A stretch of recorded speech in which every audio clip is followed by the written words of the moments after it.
বিসমিল্লাহির রহমানির রহিম। স্বাগত জানাচ্ছি আইন ও অধিকার ভিত্তিক channel voice of law and human rights থেকে। আমি Mohammad Obaidur Rahman Laskar, advocate, Bangladesh Supreme Court, chairman and trainer, অধিকার ভিত্তিক সংগঠন লিগ্যাল অ্যাকশন বাংলাদেশ এবং প্রভাষক ও পরীক্ষক, আইন বিভাগ, জাতীয় বিশ্ববিদ্যালয়।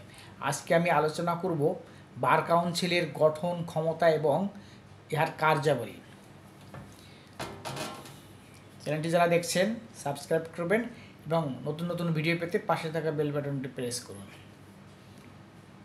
বার কাউন্সিলের গঠন।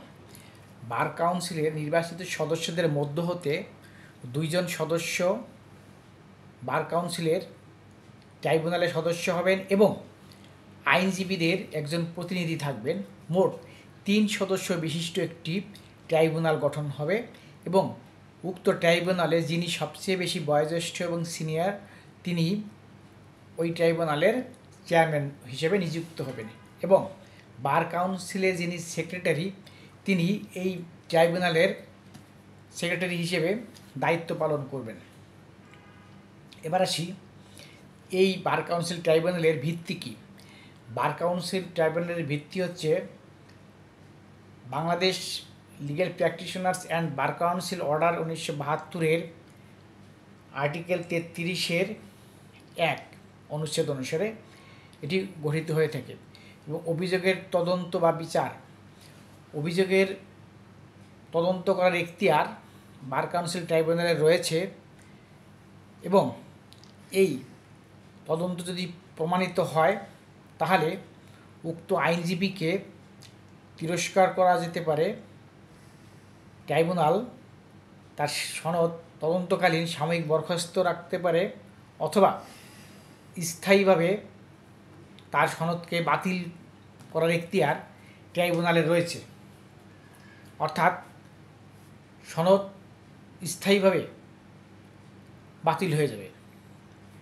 একইভাবে যদি অভিযোগ প্রমাণিত না হয় তাহলে সেটি খারিজ হয়ে যাবে এবং যিনি অভিযোগ দায়ের করেছেন সেটি যদি মিথ্যা প্রমাণিত হয় তাহলে তার 500 টাকা জরিমানা হবে। উল্লেখ্য, যে কোনো অভিযোগ দাখিল করতে হলে তাকে 1000 টাকা ফিস প্রদান করতে হবে।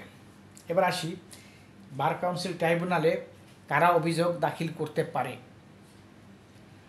বার কাউন্সিল ট্রাইব্যুনালে বার কাউন্সিল স্বয়ং, আদালত এবং সাধারণ মানুষ বা সাধারণ জনগণ যিনি সংক্ষুব্ধ, যিনি কোনো কারণে কোনো আইনজীবীর দ্বারা ক্ষতিগ্রস্ত হয়েছেন তিনিও অভিযোগ দাখিল করতে পারেন এবং এই আইনজীবীদের বিরুদ্ধে অভিযোগ দায়েরের পদ্ধতি কী। অভিযোগ দায়েরটি হতে হবে অবশ্যই লিখিতভাবে, সাথে অবশ্যই প্রমাণপত্র বা অভিযোগের সংশ্লিষ্ট ডকুমেন্টস যেগুলি আছে সেগুলিকে দাখিল করতে হবে এবং একটি হলফনামা দিয়ে অভিযোগ দাখিল করতে হয়। একই সাথে অভিযোগের সঙ্গে 1000 টাকা ফিস প্রদান করতে হয়। অভিযোগ দায়ের করার পরে কি হয়?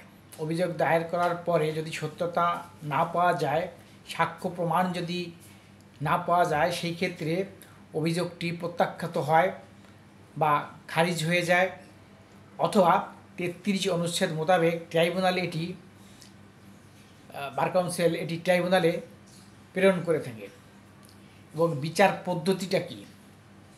এই বিচার পদ্ধতি হচ্ছে অভিযোগ প্রাপ্তির 21 দিন পরে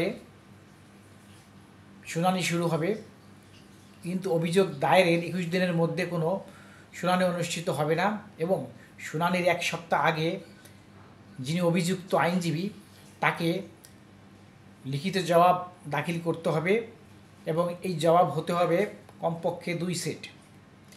আর যদি উক্ত আইনজীবী নির্দোষ প্রমাণিত হয়ে যায় তাহলে অভিযোগটি খারিজ হয়ে যাবে।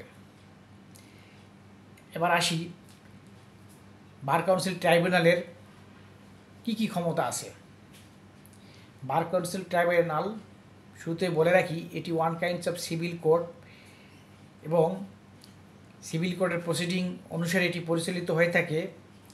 সুতরাং বার কাউন্সিল ট্রাইব্যুনাল হাজিরা কার্যকর করতে পারে পক্ষগণের এবং দলিল দাখিল করার জন্য বা ডকুমেন্টস দাখিল করার জন্য বাধ্য করতে পারে এবং বিচারক প্যানেল যারা থাকবেন ট্রাইব্যুনালের তারা কমিশন গঠন করে সাক্ষ্য গ্রহণ করতে পারে। একই সঙ্গে যদি এরকম মনে হয় কমিশন গঠন করার পরেও কোনো সাক্ষ্য আসছে না, তাহলে সেই ক্ষেত্রে ট্রাইব্যুনাল সেটিকে খারিজ করে দিতে পারে। এবং ফৌজদারি প্রেক্ষাপটে বার কাউন্সিল ট্রাইব্যুনালের কী ভূমিকা সে সংক্রান্তে বলছি। আর্টিকেল 35-2 অনুচ্ছেদ মোতাবেক এটি ফৌজদারি কার্যবিধির 480 এবং 482 ধারা অনুসারে পরিচালিত হবে এবং কার্যকর হবে। এবং আরও বলা হয়েছে বার কাউন্সিল যদি মনে করে যে কোনো আইনজীবী দোষী সাব্যস্ত হয়েছে তাহলে তাকে বরখাস্ত করতে পারে, যেটি 34 বিধিতে বলা হয়েছে, এবং 51 বিধি অনুসারে উক্ত বরখাস্তের আদেশ প্রত্যাহার করে নিতে পারে। যদি বার কাউন্সিলের আদেশে কেউ সংক্ষুব্ধ হন তবে তিনি বার কাউন্সিলের 34-8 উপবিধি অনুসারে তিনি রিভিউ করতে পারেন এবং রিভিউতে গিয়ে বার কাউন্সিল ট্রাইব্যুনাল সেটিকে পুনর্বিবেচনা করতে পারে। আর যদি পুনর্বিবেচনা না করে তাহলে তিনি আর্টিকেল 36-এর উপ অনুচ্ছেদ 1 অনুসারে মহামান্য সুপ্রিম কোর্টের হাইকোর্ট বিভাগে আপিল করতে পারেন। ধন্যবাদ সবাইকে।